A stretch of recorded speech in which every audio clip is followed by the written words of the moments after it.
Welcome to How Did I Get This Far?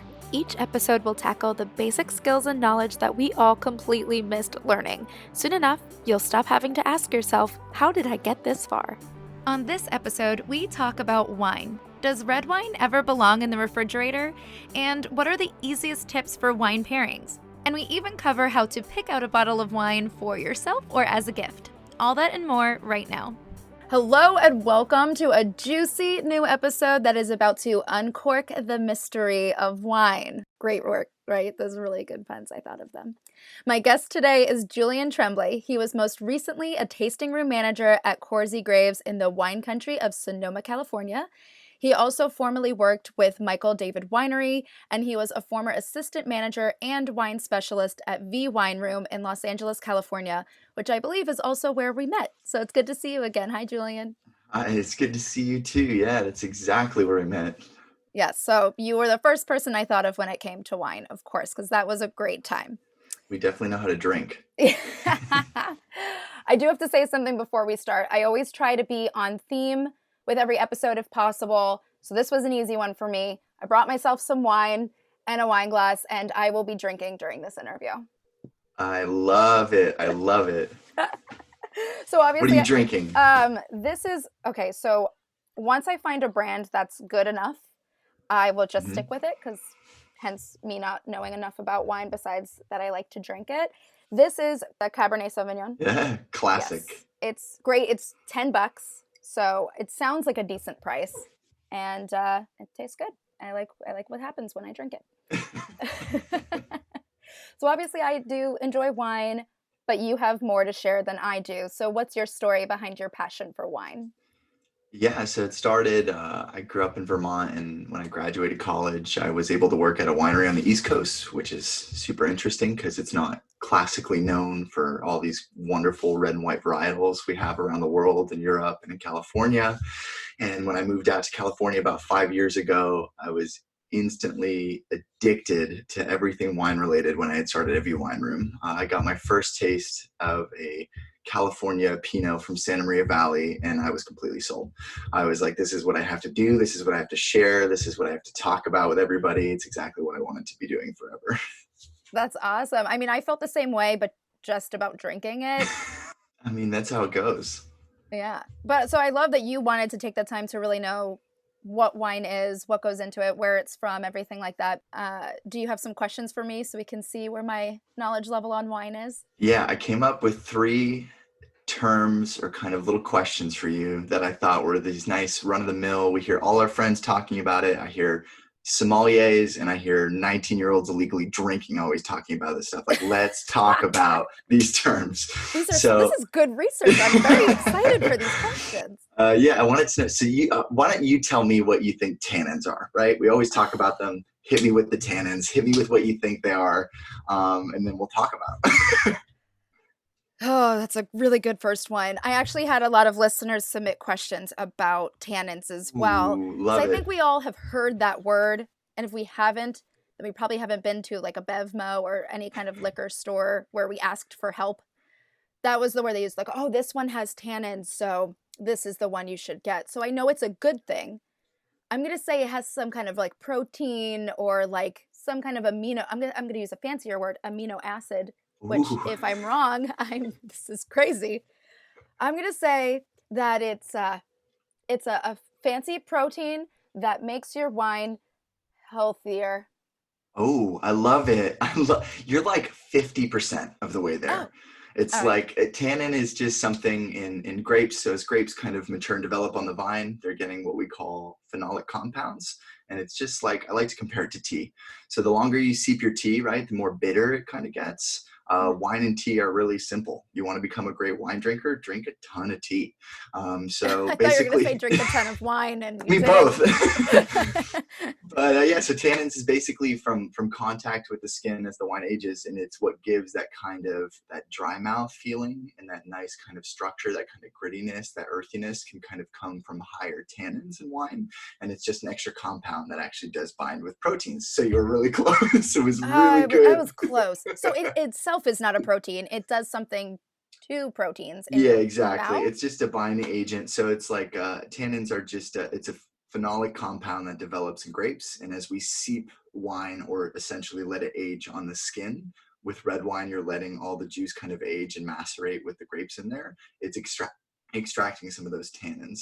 And so that tannin value is essentially in a wine is a nice kind of balance between getting this nice kind of crunchiness where it dries out your mouth. You want it to be kind of velvety, like that cab you're drinking has this nice smooth tannins with this nice Wait, fruit. let me just check to make Yeah, sure. that's it. Mm-hmm. Yes, I feel the tannins now. Definitely grapes, right? Definitely grapes. It's definitely a grape. So yeah, so you nailed it though. That's 100% what it should be. So and in the wine, if you ever drink something, it's like tea. You drink it, it's too bitter. It's imbalanced. That's kind of my goal for you today and for everybody is with wine. All you're really looking for is balance. If you drink something and you like it, awesome. That's the whole point.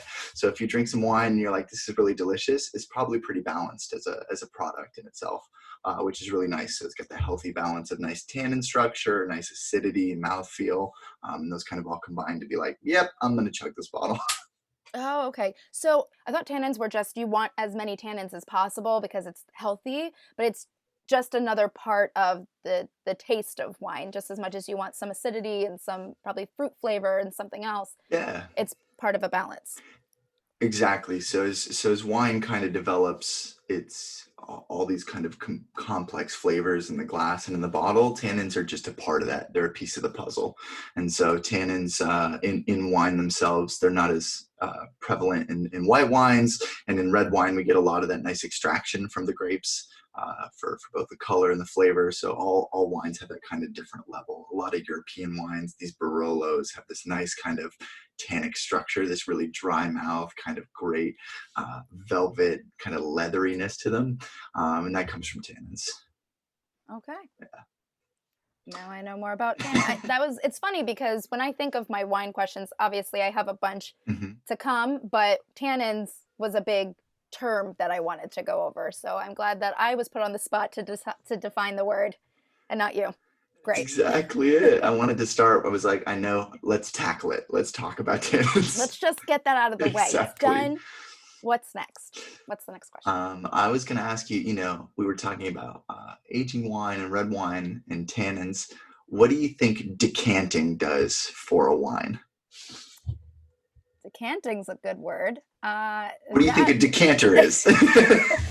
I believe, because I've been around people fancier than me, that is that fun bottle that you would think is, I guess, a lamp, but it is actually for pouring wine that aerates it. I'm going to guess that it aerates your wine.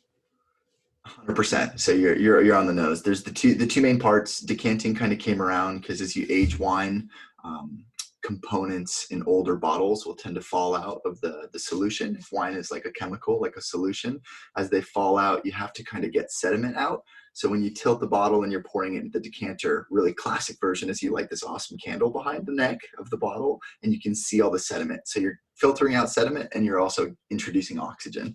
So as you introduce oxygen in the wine, it allows more flavors and more kind of esters and these nice smells and aromas to kind of develop and help it settle again, since it's been so kind of compressed and compact for so long in a bottle. So you nailed it. Oh, wow. Okay. It makes a lot of sense. I assumed that it was for air. Well, obviously, I guessed that it was for aerating, but I didn't think about the fact that it takes away some of the sediment. It makes sense because the top of it is very small. And I've seen in bottles, and I had this question as well, where especially, I don't know if it's with white wine, but at least with red wine, that sometimes there's little specks in it, which I'm sure are the sediments.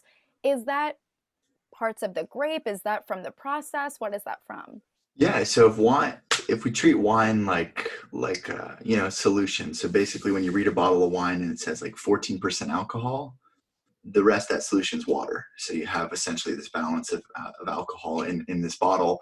And as it ages with red wine especially, you have components that are falling out of the mixture, if you will, falling out of this bottle of wine. And so they're just kind of becoming solids again and falling to the bottom. They're not dangerous. You can drink them. Some people actually enjoy that. It's super rare. I haven't seen it. But yeah, so the sediment is just something, it's like with older bottles, the typical rule of thumb for me is you're setting them upright 45 minutes to an hour before you pop them open. So all the sediment is at the bottom. And then if you're going to decant them, you give them a nice kind of tilt and make sure you don't get any of that sediment into your wine so you can enjoy some older wines. Okay, perfect. Is that the best way for aerating? I would say so. I really like, even if you're going to do it at home, you could do it with a $12 bottle. You could do it with a $200 bottle. When you pop it open, you put it in your glass with red wine. I always let mine sit for about 5-10 minutes, just kind of aerate in the room. I pour a smaller pour first, just give it a little stir in a glass. Otherwise, you can use a decanter. I think it's the best way to get oxygen in the mix because you can swirl it in those big lamp faces. Oh, true. I don't know if I have the willpower to open a bottle and wait 5 to 10 minutes to drink it, but That's did you have another question? I do. I'm so curious. So when I got introduced to wine, everyone's always talking about oak, right? Oak barrels, oak flavor. This wine is so oaky. What do you think that means to you? You know, when you drink an oaky wine, what does that really entail? I would never say that because I would have no idea what that means. Okay, grapes are grown on a vine, so I don't think trees are involved in the process of wine. And that's the only place I know where oak exists. I know there's barrels. Ooh, I think I'm onto something here. There are barrels with wine in them, so maybe it's a bad barrel, or maybe barrels. There's different types of barrels made of different wood, and an oak barrel makes wine taste differently than like another wood barrel. That is my guess. I'm pretty impressed. If I'm wrong, I think I'm right. So that's my answer. I'm catching myself nodding a ton with you because I'm so excited because with your very astute wine detective behavior, you have solved the mystery of barrels. So yeah, 100%. Did I get So it? in winemaking, it was something introduced in Europe and France, and Robert Mondavi is kind of the pioneer of bringing over oak barrels and stainless steel to California, in my opinion. So you have oak barrels have different toast to them, and they're toasted from a medium toast to a heavy toast, and they impart that kind of flavor. So essentially, when you age wine in an oak barrel, it's a great vessel that gives this nice kind of ingress of oxygen because it's kind of porous, it's wood, so you can control how much oxygen comes in, and it also can impart secondary flavors, that kind of vanilla caramely flavor on a lot of Chardonnays. Typically, if you've ever drank some Rombauer Chardonnay, pretty big culprit of some nice vanilla flavors that come from oak barrels. That is the weirdest fact. All right, great. So I expected to be more embarrassed. I don't think I did that bad. You did great. Pass. Thank you. Yeah. Cheers. Cheers to that. All right, but I have many, many more questions, some that are a little bit even more basic than that. I think a very common question with wine is the difference between red and white. I know we had spoken earlier, and my only guess is that reds are from purple grapes and white is from green grapes.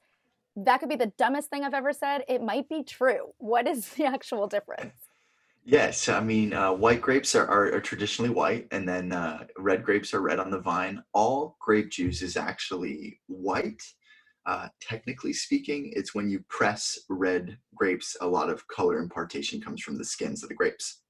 So when you're aging red wine, you tend to leave a lot of contact with the skin and the seeds. And some people do even like whole cluster, which means they're involving some stems. And that whole product essentially is what gives that nice tint to red wines. And some grapes are deeper in colors, like Cabernet, and they impart some really deep kind of colors, whereas Pinot Noir is a little bit lighter in color. And that comes from the actual grape itself, that nice light color that they have on the vine. But yeah, that is how color comes about in the wine world from white and red grapes. I genuinely, I did not know the difference. And then as I was talking it out, just like I did with the barrel question, it like hit me. I was like, oh, maybe it's the grapes. So stupid. No, Anyway. not at all. Until you see it on the vine, you just we're so distanced, right, from our everyday products. You just drink wine all Mhm. day. I'm like, I love this bottle. I love this bottle. Like, where did this come from? So I totally understand that. Yeah. And then that brings me to another question because when I think of grapes, I think, yes, there's purple, yes, there's green, yes, they have different flavors and everything, but they're the same fruit. So when it comes to the bottles, I've heard reds don't need to be refrigerated and white bottles do, but I don't know where that difference comes in. So why is there that discrepancy? Yeah. So I recommend chilling everything. I think if you Oh. can control it, if it's within your power to have like a tiny little wine fridge, I bought like a 12 bottle one off Amazon. Literally, it's $80. Highly recommend to everybody.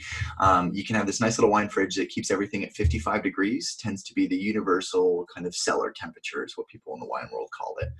Oh. And that's because wine, if Flying in a plane is a constant battle against gravity. Drinking a great bottle of wine is you're trying to catch something on its arc to becoming vinegar. It's aging, it's alive, it's organic. And so you want to keep it nice and chilled and an even temperature, because otherwise you could shock any bottle if you do too cold or too hot or in and out of temperatures, and that'll kind of ruin the bottle as well. But yeah, so red and white, I recommend chilling everything 55 if you can control it. And then red, you pull out and you let it kind of warm up to room temperature pretty slowly. And as you drink red wine, it's kind of fun to drink it cold and then drink it, once it's warmed up. You get really different flavors. Really cold white wines tend to mute a lot of the fruit and you get all this acidity. If you've ever pulled a Sauvignon Blanc or some white wine out of your fridge, right, and you take a sip and it's like, whoa, that's super sharp. And then 2 minutes later, but it's so refreshing and delicious, like rosé. So these wines, so there's no real, it's a personal preference. You like chilling it, awesome. You want to throw an ice cube in your glass, I'll look away, whatever it happens to be. You know what? My mom is going to give me such a hard time that you said that, because she always wants to put the red wine in the refrigerator. She's like, I only like it when it's cold. I'm like, Mom, it doesn't belong in the refrigerator. I know best about wine, and that belongs on the counter. And now I know we were both wrong, because the refrigerator is higher than 50 or lower than 55 degrees. So we both would have had bad wine, but I will have to apologize to her. Number one solution is your closet. If you want to keep a red wine bottle, just tuck it in the closet, out of the way of the light. Well, you mentioned the temperature of the wine cellar. Is that the whole point of a wine cellar? Is that it keeps it at a certain temperature, or is there more of a point to that? Yeah, that's exactly it. So wine cellars tend to be, the really, really fancy ones, which I hope to see or own someday, are always kind of deep. You will. Yeah, it's exactly it. Dehumidified too. So they keep a lot of moisture out of the room, which is bad for corks. They keep your bottles angled. So you always want the cork to be a little bit wet so it doesn't dry out. So at the bottom of a cork, it can collect sediments. Yeah, there's a ton of science to it. And then 55 degrees is, I think a lot of people have opinions on that. That's just my preference. I put everything at 55, 56 tends to be my cellar temp. And when I can keep bottles, if I'm keeping something for a little bit longer and I can actually have a little bit of self-control, I'll let it sit at 55 on its side. Wine is such a diva. I didn't realize there's so much involved. It is finicky from start to finish. It's hard to pick, it's hard to make, it's hard to keep, and it's easy to drink, right? It's like... Wow. Okay, that's so annoying. I don't think I'll ever have wine at its best, at its highest level, because I'm not doing all of that. Neither will I, though. The beauty is, right, we just got to surround ourselves with friends who drink way more and way better wine than us, and then you just show up at the party, you're like, look, I brought some cheese, I just want the wine, please. Well, that actually brings me to another hot topic when it comes to wine, is the wine pairings. One of my listeners, Sydney Bain, had submitted the question about what the best food pairings are. So what would you say are some of the best pairings with different wines? Yeah, some of the best pairings. So I think really similar to what we were talking about earlier, a little bit about the word balance. You'll hear me harp on that a lot, just because I think that's what makes most things great. So with food and wine, it's the same thing. You want to pair something sweet with something that has acidity. If something is a little bit fattier food, like a steak, or these kind of foods that have that nice fat introduction, you want just a slight amount of acid and this nice fruit to kind of complement that. So some of my favorite pairings. I mean, that sounds so easy. I never really understood, but literally it's just, if you are eating something salty, have something sweet. If you want something fatty, have something light. That is so much easier to understand. It's just like cooking and spices, right? If you're going to season a steak, or you're going to season your chicken, or whatever you're doing, you're seasoning it. And if you over season it, you can taste the difference. And so you're seeking that kind of nice balance where you're like, oh, there's a reason we have those timeless pairings of I don't even know, rice, chicken, and asparagus. That works well because all three of those components can mesh together and introduce some salt, fat, acid, heat, this nice kind of going on there, which is really delicious. And so as far as pairings go, I will always recommend Chardonnay and popcorn, or cupcakes with champagne. Oh gosh, that sounds great. Yeah, dry champagne and cupcakes is one of my favorite. I will say, if I could only drink one type of wine forever, it is champagne. I think sparkling wine you could literally have with every party or meal, including dinner, and it's going to be awesome. Were there any other pairings you wanted to mention before moving along? Oh man, recently I really like, so I moved up to Sonoma because I love coastal Pinot Noir. I think Pinot is awesome. So I would always You recommend moved because of your passion for wine? It's so true. I moved because I wanted to drink more up here. Um, the Sonoma Coast Pinots, I would recommend a Sonoma Coast Pinot with any kind of fish you're having. I think is really good. So if someone's looking to go out and do these things and get this awesome, pairing any time of the year, any time of the day, they want to party, they should get fish and they should get Sonoma Coast Pinot. Um, is there any specific chocolate or specific cheese that you think is best with wine, or does it kind of depend on all other factors? Oh, interesting. I think it depends. I like dark chocolate and I like sharp cheeses. So like manchego, these kind of cheeses that have uh, this nice like Parmesan-esque kind of dryness to them. I really like that kind of sharp cheese with any kind of white wine. But that's maybe just a personal preference. I'm a little biased. Yeah, I feel like in the end it's going to be a personal preference, but I wanted your expert opinion For on sure. what to at least start with, even though I've already had chocolate and cheese and wine many times in my life. You can't go wrong with goat cheese in like 5 bottles. That's your best friend pairing. Wait, yes. That's the end of this. That's all you have to take away. Just get cheese and 5 bottles, and Everyone will be that's all you need happy. to know. You're gonna be really happy. Okay, getting a bottle of wine. I've had so many people ask about how to even pick a wine. I've had people ask about sweet versus dry wines, which we went into a little bit. How to pick wines to bring to a party or an event. But first, we need to know how to pick a bottle of wine at all. I know there's a lot going on that label. What are some things we should be looking for when picking a bottle to purchase? For sure. So this, I don't know if you know this about me. I could talk forever. So I will be as concise when picking bottles. Pretend you're But talking to a sixth grader who's never even heard of wine. oh, I love it. Sixth graders drinking. I love it. Let's promote that. So, A so teenager who's not supposed to drink that's drinking that's from fair. their parents' basement. Yeah. So if you're going out and picking wine, my number one recommendation is you have to, baseline. Do you want red or white? And then Right. from that avenue, you got to decide if you want domestic or international. You're like, do I want to drink something French? Do I want to drink something from California? Those will always be written on the bottle. So kind of on the front label, how to decipher labels.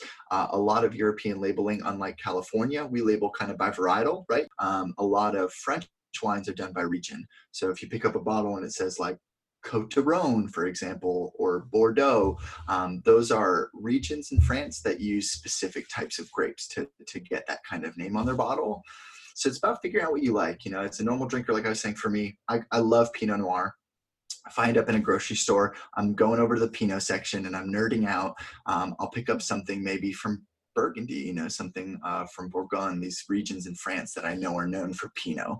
So it's kind of deciphering, doing a little at-home research, which is always super fun, and deciding like, okay, I'm going to the grocery store. I want to treat myself to some awesome wine. And then you can kind of narrow it down by flavor profile that way. I think it's really easy to be like, okay, red or white? And then where am I drinking from? Something in my backyard from California or something from overseas from Spain? And I actually have to say that there's a really great app called Vivino. Maybe you've heard of it. A lot of people tend to use it. I use it mostly to record all these things I'm drinking because by the time I'm drinking, I've kind of forgotten what I've been drinking. So in a grocery store, though, super useful tool. You can take a picture of the label and upload it, and it'll kind of give you a bottle breakdown, which I recommend. If you're really getting interested in wine and kind of what you're drinking or what you want to bring people, it's a really fun tool to kind of utilize, and it makes the experience really neat to be in the wine store and be like, I can look this up. I know it's from Spain. I know it uses Tempranillo. I've never tried that grape ever. What a weird name, Julien. You can buy it and you can try it out and tell me how much you love it. The 101 to not even break the bank, you buy some wines. Don't even have to, buy them based on the label. That's awesome. Do it. I love this label. Drink it. If you like it, then go that extra step, right? Be like, okay, I really liked this bottle that says Rioja on it. What does that even mean? And then you get to look it up. Be like, oh, I found out it's from Spain. It uses these grapes and I should look more into that. And then next time you're in the wine store, you instantly feel, or even at Trader Joe's, you're like, I know exactly what I'm looking for, what I'm looking at, because I loved this bottle last time. This has got to be similar. So then you can try different styles as well. That's kind of how my palate evolved. I'm super wine illiterate even after 6 years in the industry. And I'm like, okay, got to drink this. I like this. Now I got to drink 5 more styles of it. and then I got to drink 2 more, take a shot, and then I'll take a nap and I'll recover. That's the proper That's the proper structure, order. of course. Oh, did you have any advice when it comes to wine as a gift? Because obviously at that point you figured out what wine you like, but what's an appropriate wine and what's maybe an appropriate price point when it comes to bringing wine to an event? Interesting. I always recommend, this has been a personal thing of mine for a while. I tell everybody, especially for gifts, if you buy something over the $15 mark, you're kind of guaranteed that what I would consider slightly more premium, knowing that it's dry, that it was made in a clean facilities kind of things. I just think that the lower price point you get, it comes to cost of production. So if you buy a $7 bottle of wine, that wine could be awesome, could be the best wine you ever drank, and that's great. But it just means that to get it to the bottle, it was a lot easier, and there's a ton more of it. So when you start going up in that price range, what you're doing is you're limiting, you're kind of narrowing in. So for gifts, I always recommend above the $15 price range, and you should buy something you like, because then you feel confident about it. You're like, hey, I drank this awesome bottle. It's so kick-ass. Here you go. Please try this. You have to drink it. We should drink it together. I'm a 3-bottle purchaser. That's my rule of thumb. I buy 3. I drink one at home. I store one in my cellar, and then I give one away as a gift. Oh, I love that advice. That's great. Yeah, and I love the idea of bringing something that you like, not just because there's a better chance that it'll go over well, but then it's a conversation starter too. Yeah, exactly. You want to be confident what you're doing. I just think it's the same thing as presents. You know your audience, and then you're like, great, I'm also going to give them something I'm pretty confident with, which is fun. I love that. Great advice. Obviously, we're talking about wine as gifts, which kind of can segue into the fact that it's a pretty good gift. Everybody likes wine. And we all have heard that wine is getting more and more popular nowadays. What do you think the reason is that wine has become so much more popular than before? Oh, man. I think it comes down to accessibility and marketing. I think people are doing an awesome job, honestly, at marketing to the right markets as we kind of, these generations of people, Generation X and millennials, as we're getting older, we're building equity, we're getting houses and having kids. Getting that disposable income has made it available to us to kind of indulge in some finer things in life, which is awesome. I know that there was when I had started in wine, there was a huge surge in rosé, for example, and it's because it became the summer drink of choice for a ton of people. Everybody was making rosé. We had a lot of overages in the market in California, at least. There was a lot of grapes in a couple years in a row. And so after the drought years, there's all this extra grapes. Well, what do we do with it? So some people were making rosé, some people were selling their grapes, moving it to bulk market. So with all this more wine available, it lowered some costs, some prices. And then everybody's doing, we have this big surge of people going out to restaurants too. Everybody, when I was living in LA, we all brunched and we all drank at brunch. And so the amount of wine that was flowing at the table was crazy. And it was really fun to see. So I think it's just this availability and this knowledge. I think it's a lot easier to access some pretty quick facts on wine now. And people are really excited to give it as gifts and to kind of drink it and hang out with it and have some at their house for when they host people. Mm-hmm. So that's kind of, I think that's the popularity rise is understanding. When it comes to pouring yourself a glass, how can you eye a proper serving? I know sometimes when I go to a restaurant, it looks like they are pouring it a certain way, or they have, I don't know if it's considered a carafe or whatever it is, where they have poured it into one glass and then poured it into my glass. And I think that's way too many dishes, but I'm sure there's a point to it. And then sometimes they get real generous and pour it really high for me because I guess I was super friendly that day. But what is the guideline there, and why is the pour like a certain way? Yeah, so that came from, I learned this when I was doing service stuff. So sadly, it's the man, it's the Department of Liquor Control. Oh. So with the legality behind wine, it's either based on your restaurant, your establishment, it's a 5 to 6 ounce pour. So those little carafes that I totally agree, superfluous extra dishes, it just makes service really quick because it's about 5 ounces. So they can fill it up, they can pour you your glass and they can leave because you're getting a glass of wine out of it. So we had special glasses made where I've kind of worked, and you could see we had a little logo on the glass, for example, and at the bottom of that logo, it was a 5.5 ounce pour. So we could pour out to the bottom of the logo. Nice. We're lucky in our house, right? It doesn't matter. You can fill it right up to the brim and just be like, that's a 5 ounce pour. Okay, so it's more of a legal thing than it is like this is the proper way to drink. I don't know. It is, and it's yeah. So it's, yeah, it's all comes down to personal preference and then legality. So it's just tends to be the way restaurants and kind of bars operate. But I mean, I'm not above a generous pour myself either. Still going along with the wine glass concept, I have seen a million different shapes for wine glasses. Please enlighten me on why there are so many shapes for wine glasses. Yeah, so with glassware, there's so many different shapes because people have discovered scientifically too, these companies like Riddell that makes all these beautiful glasses. Um, the shape of the bowl, and when you pour a little bit of wine in it, so not a full glass, and you swirl it, what you're doing is you're actually increasing the surface area, and it allows it to evaporate a little quicker. And some of those But we shapes don't want it to can evaporate. We want to drink it. you want to spin it and get that good smell first. The Oh, first sip is always the tester, I call it. It's whitewash. You're enjoying yourself. It's awesome, and then you want a full glass. So with those glasses, what those kind of shapes do, they essentially can concentrate smells better to the center of the glass. Or if they have those little like lips on them or different kind of edging, people talk about how it runs over your palate differently and you can taste it different. So it gets really meta, very intense at that level of drinking when you have all these big bowls and these different glass shapes. But the common theory is how it essentially aerates the wine, how you can swirl it and essentially concentrate smells and flavors, how it pours into your mouth, and then it comes down to being crystal or glass essentially as well. So crystal is like a mineral glass. So it's got a ton of different components and it's really complicated. But for me, it's like a placebo. I think that if I sat down with you and I put two glasses in front of you and I said, all right, Amanda, this glass right here is made of glass. It's got a $10 cabinet. This glass is made of crystal. It's $200, and I poured $100 Cabernet in it. Your senses, right, are already heightened for that experience, and you're going to be careful with it and delicate, and you're going to be like, oh, this is a moment. And I think that you're going to experience the wine in a really different way. So I'm totally convinced that there's a placebo factor to a lot of glassware. I bet that's a really good point. Yeah, I mean, honestly, I'll drink whatever.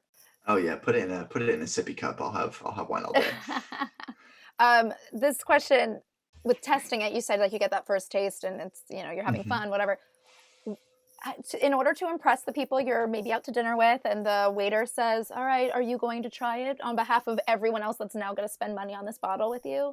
How can you properly determine if that's like a good bottle? What I would recommend is just practice. If you've ever drank a wine out of your fridge, maybe 2 or 3 days after you open it, it's going to taste really different. And it's the same thing if you ever open a bottle of wine and you think, you're run of the mill, something you drink every day. And then every now and then you drink one of those bottles and you're like, this one tasted really different. So what you're looking for is flaws. When you go to take that first sip and that first smell, you don't want it to smell like funky. My go-to indicators is always like old books, like musky, kind of like wet dog. I know that's exactly. No, it doesn't smell like that yet. So I always warn people, I was like, they're weird. Those are weird smells to identify, but I call those flaws, and they can come from a bad cork in the bottle. So really what you're just trying to identify, if they open a fresh bottle for you, you just want to know if it's good or bad. All wine, I'm totally unbiased. All wine is awesome.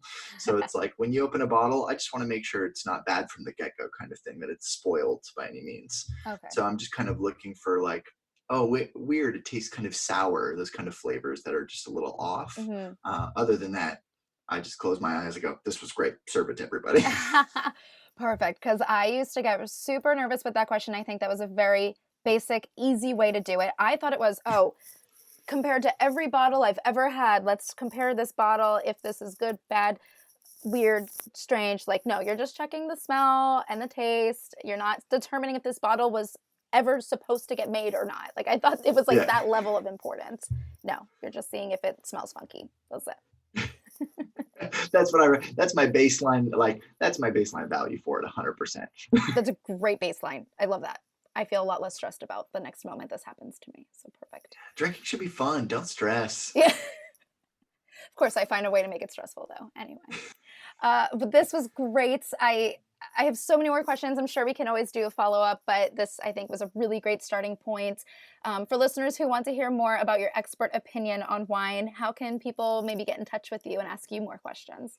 For sure. So I tend to be pretty active on Instagram. That's my number one. You guys can absolutely, my profile's public. It's at Julien Drinks Wine. Classic. You can come check it out, see what I'm drinking, where I'm traveling. You can message me. You can ask me about wine, how to buy it, where to find it. I'm totally happy to help in any way. Awesome. And Julien is the best. I'm so happy. I've been wanting to have him as my guest for a while, so I'm glad that we finally made this happen. Thank you so much, Julien. Yeah, thank you, Amanda. Thank you. Cheers. Cheers to you, and cheers to everyone listening. We'll pop bottles with you next time, and drink responsibly.